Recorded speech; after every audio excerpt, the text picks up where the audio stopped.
Well, without further ado, I'd like to just welcome Bill Johnston, who's going to do the opening today.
Well, thanks very much for inviting me to join you here this morning. I've gone back to using that video because I do think it's important for us to remind everybody that mining is not just about digging a hole in the ground. It's actually a complex industry that applies technology to solve problems and needs highly skilled workers and makes a major contribution to the broader community.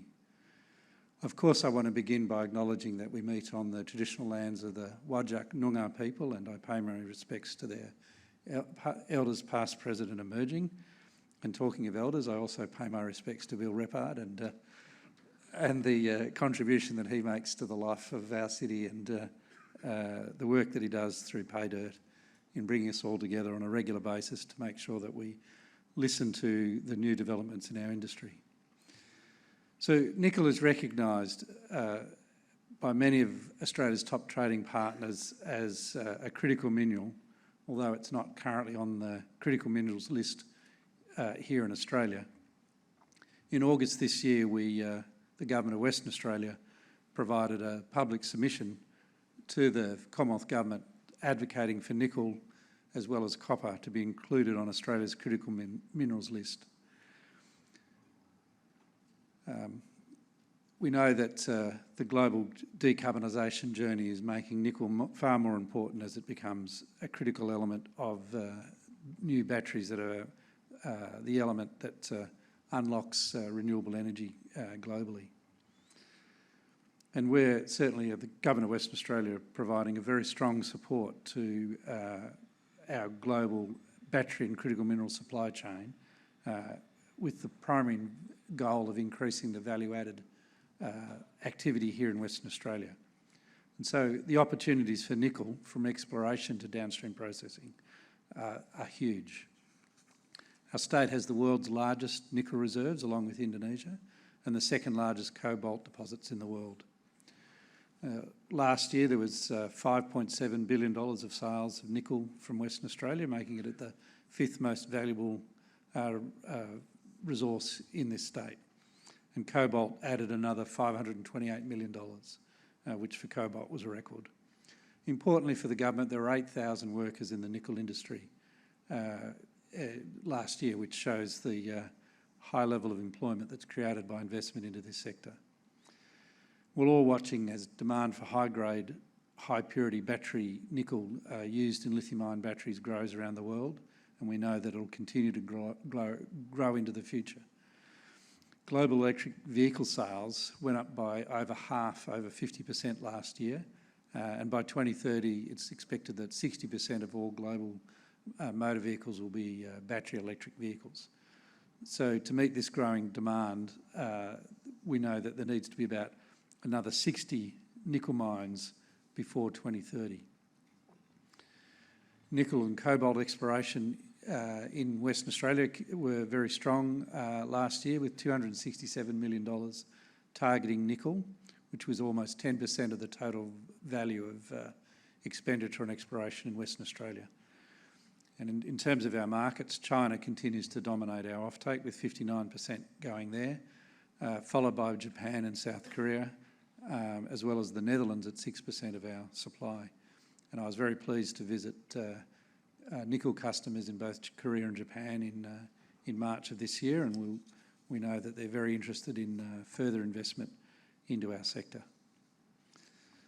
So some of the pipelines, the development pipeline for the nickel industry here in Western Australia includes BHP's extending the life of their Nickel West operations, a major investment which will make a huge difference to our sector.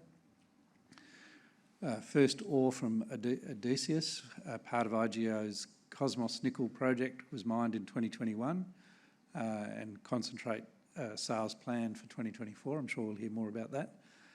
Operations at Oz Minerals' West Musgrave project are targeted to commence in 2024, with a project life of over 25 years, with between 10 and 12 million tonnes per annum being targeted for the project when fully operational. And I'm sure we're also interested in hearing from many other West Australian projects today as they outline their vision for coming to market in the near term here in Western Australia. And of course, in the downstream processing area, BHP Nickel West achieved first production nickel sulphate in October of 2021 from its Kwinana plant. And the plant has a capacity for 100,000 tonnes, which is enough nickel for 700,000 electric vehicles. BHP has indicated that they're open to a stage 2 of that nickel sulphate refinery, and we would strongly encourage BHP to make that decision. There's also Pure Battery Technologies examining a $460 million project in the goldfields. I can't say in Kalgoorlie because it's actually in Coolgardie, and with James in the room, I don't want to get that wrong. In addition, we've seen IGO and Wyloo Metals investigating an integrated battery materials facility at a site in Kwinana intended to produce high-value nickel, cobalt, manganese PCAM. And hopefully that project will be able to come ahead next year, and we'll look forward to hearing IGO talk about that exciting project as well. So we know that Western Australia is going to play a key role in the decarbonisation of our globe, and we're a reliable, ethical, stable, cost-effective supplier of battery materials.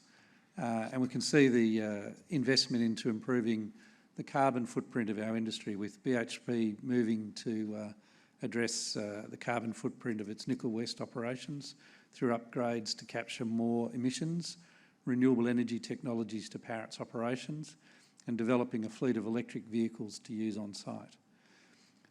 Through a partnership with Zenith Energy, IGO has seen renewable energy supply up to 100% of instantaneous energy needs at its Nova project. And First Quantum recently announced plans to build a wind farm to supply energy for its Ravensthorpe mine. And of course, the West Musgrave project plans to source the overwhelming majority of its power from off-grid hybrid renewable project. So we're supporting the industry very strongly here, the Cook Labor government in Western Australia. We've announced a $40 million sustainable geoscience investment package to accelerate minerals discoveries in Western Australia. The package includes $16 million to focus the exploration, to boost the exploration incentive scheme, and $6.7 million in funding for an industry-ready program opening the search space for new minerals exploration. We've also provided $6.2 million to fund, and I can never say this correctly, so I apologise in advance, magnetotelluric data acquisition to enable more targeted exploration, coupled with the statewide passive seismic survey that has commenced as part of the WA Array project. This will be a key to unlocking more of Western Australia's vast mineral resources hidden deep underground. The Cook government is also supporting cutting-edge research through the Future Battery Industries Cooperative Research Centre at Curtin University, and their research into battery industry value chain includes a project on economic alternative leaching technologies for nickel and cobalt extraction from waste streams for battery operations. And of course, in July of last year, the CRC's pilot plant was able to produce nickel-rich cathode active material for battery cathodes as well. So state funding has been allocated for an attraction fund. This includes a $35 million top-up of our industry land development fund to make sure that the strategic industrial areas have the suitable infrastructure to unlock the private sector investment into those facilities, plus a $150 million investment attraction fund, which is supporting more than 40 projects in Western Australia, including a number in the battery industry. We're also addressing the challenge, the constant challenge of managing out the timelines for approvals. And this includes a $22.5 million investment into a green energies approvals unit to support green energy developments. And when we say green energy developments, we mean anything that fits into the value chain for green energy. So that includes mining for critical minerals, but also for downstream processing. So we've updated, in 2021, we updated our future battery and critical minerals industry strategy, and we continue to keep it under review. The primary goal of that strategy is to see Western Australia as being recognised as a major global centre for value-added manufacturing. And we know that we've had success, but we know we can do a lot more as well. We've also have resources to support the establishment of battery manufacturing and battery recycling industry in Western Australia, and we're very interested to see what we can achieve in that space. Of course, we welcome the federal government's recent announcement of $50 million in funding to fast-track critical minerals projects, and 7 of those 13 projects are here in Western Australia, including IGO's and Wailu's integrated battery materials facility in Kwinana. We're pleased to see the Commonwealth Government releasing its critical mineral strategy to 2030, and we'll continue to engage with the Commonwealth to tweak, to improve that strategy, because we do think that there's some additional thoughts they can give to supporting this industry. So look, I think we've got the Cook Labor government has the runs on the board of supporting the mining industry. 2022 was an extraordinary year. Not only was it the best year ever for sales out of Western Australia, we also saw the highest level of investment into exploration. I'm always amazed when the department updates me every 6 months on what's been found here in Western Australia, and I know that it's never easy to find a commercial scale deposit, but with so much activity here in Western Australia, it's remarkable what has been achieved. We know that we need more mining, not less mining, if we're going to achieve net zero by 2050, and the Government of Western Australia is strongly supportive of having an environment that supports the exploration sector, because we understand the connection between a strong exploration sector and a future strong mining industry. So I want to thank you all very much for inviting me along, and I understand you're all going to grill me now, and I'll just wait to take those questions. Thank you all very much.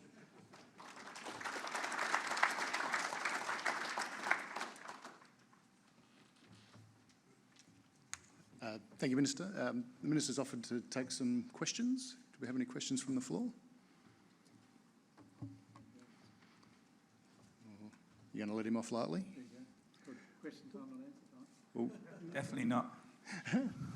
maybe I've got one. Look, we're obviously very interested in developing the industry, new projects, investing in downstream processing. Maybe a few comments on what we're doing around attracting skilled labour. I know some of those are federal issues around immigration, some of those things. Maybe just a few comments. Yeah, earlier this year, Minister Madeleine King and myself convened a meeting of all the players in the lithium space, talking about what the government could do to support continued downstream processing and expand the lithium hydroxide industry. And one of the requests was 300 chemical engineers. So we do understand the challenges of skilled labour. So the Government of Western Australia, we have a STEM strategy to support future students going to university. And we are investing very strongly into the TAFE sector. We're obviously very keen to partner with industry with the specific skills that you think the TAFE sector can train. So we do have some specific programs that have been suggested to us by Tianqi Energy Australia Limited down in South Metro TAFE. We've got courses that are specifically designed on the basis of suggestions from Rio Tinto. Even Western Power has a partnership for specific skills that Western Power needs. So we'd love to talk to you about what you think is needed by the TAFE, because we want to respond to industry. And then, of course, I think you've seen that we're strongly lobbying the Commonwealth Government for expanded skills migration program for Western Australia.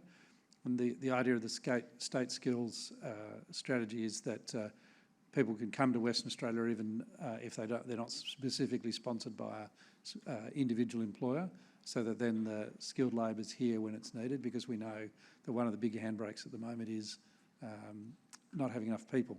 Isn't it a wonderful problem to manage that there are more jobs than you can fill, rather than the usual one of more people than you can find jobs for? So I know it's a struggle, but we are trying to work with the Commonwealth to overcome some of these problems. There we go. We've got another question. Just one from me about getting nickel potentially on the critical minerals list. I wonder if you could give us an update on how those conversations are going, and maybe why nickel hasn't been put on there yet. Thanks. Well, in respect of what was originally the future battery industry, but we now call future battery and critical minerals industry strategy here in Western Australia, nickel is part of that and has been from the start. In respect of the Commonwealth, I mean, the Commonwealth needs to explain why they don't have nickel or copper on the list. Now, I'm going to get this wrong. I think the United States has nickel but not copper. And, so there's it's not universal across the world. But from our perspective, even though we're not strong in copper, we recognise that copper is a critical element to the decarbonisation journey, and clearly we also believe nickel is as well. So we've made a public submission to the consultation process, and I know others have as well, to make sure that nickel and copper are included on the list, because it does help with dealing with the bureaucracy when they're on those lists. So we'll continue to lobby that. The Commonwealth will have to explain their position, but I'm confident that our voices are being heard.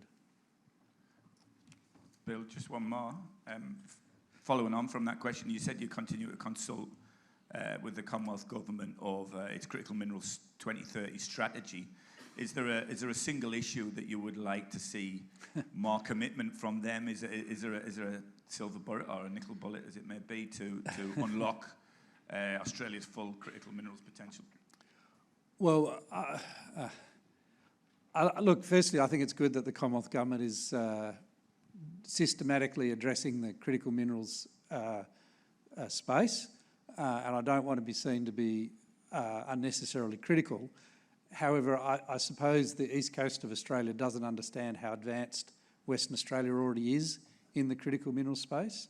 So, I think that there's a more concentration on the value add rather than on the mining. That isn't to say that mining isn't important. You've already heard me say, I mean, we are massively investing in pre-competitive data acquisition. We've increased funding for the EIS because we understand the co-funded drilling is a critical opportunity. I mean, Nova was found with a co-funded hole. There's so many different projects around the state that have been found with co-funding. So we understand that. However, the real difference is in downstream processing. So if we could have a clearer pathway to support downstream processing, that would be good for everybody.